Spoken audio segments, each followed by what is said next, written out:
मैं रिक्वेस्ट करना चाहता हूं कि आप सब मिलकर इसके लिए आवाज उठाइए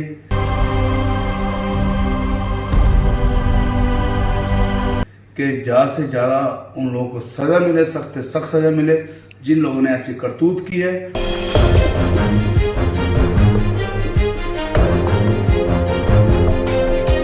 नमस्कार, आप देख रहे हैं NIN का स्पेशल प्रोग्राम प्राइम टाइम खबर और मैं हूं आपके साथ सद्दाम करीमी। आज प्राइम टाइम खबर में बहुत ही गंभीर मुद्दे पर बात करने आया हूं। आप लोगों से लोगों की मानसिकता को बताने आया हूं। लेकिन ये भी बड़ा सवाल है कि आप जानवर का फिक्र करते हैं, अच्छी बात है, लेकिन आप इंसान का कितना फिक्र करते हैं वो भी लोगों के जहन में रहता है।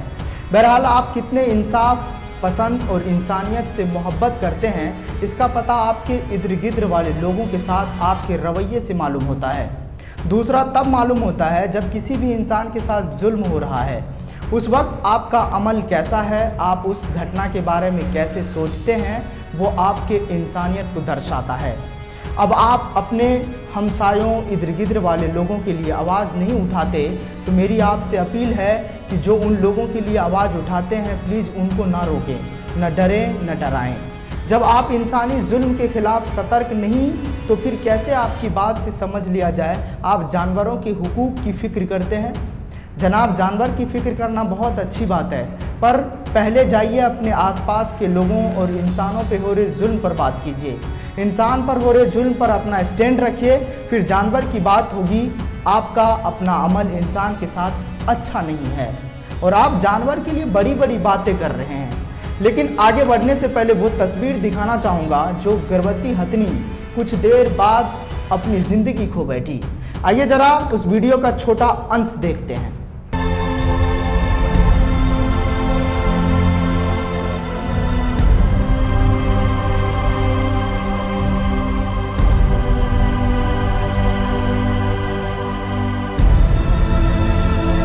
आपने देखा किस तरह से गर्भवती हथनी अपनी ज़िंदगी खो बैठी।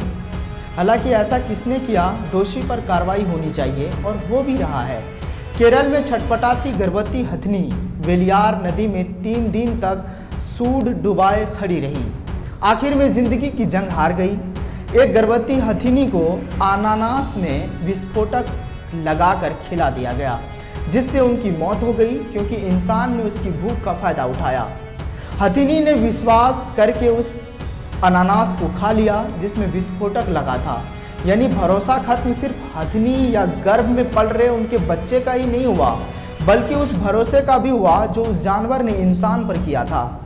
इन तस्वीरों पर दुख लाजमी है, मैं भी चिंता जाहिर करता हूँ, लेकिन क्या हम 100% ये कह सकते हैं कि किसी कुत्ते बिल्ली को मारी गई लात पर हम हंसे नहीं? उस हरकत का हमने विरोध किया।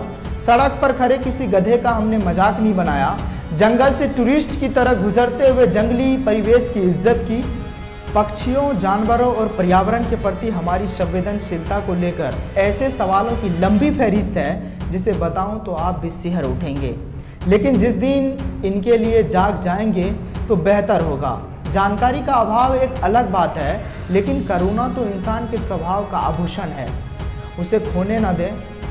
लेकिन इसको लेकर सोशल मीडिया पर तरह तरह से लोग टिप्पणी कर रहे हैं। दिलीप मंडल वरिष्ठ पत्रकार जो अपने FB वॉल पर लिखते हैं कि हाथी के मरने का दुख है, लेकिन क्या एलीट सेलिब्रिटीज़ को ये मालूम है कि हर साल जातीय हिंसा में 800 से ज़्यादा बहुजन मारे जाते हैं।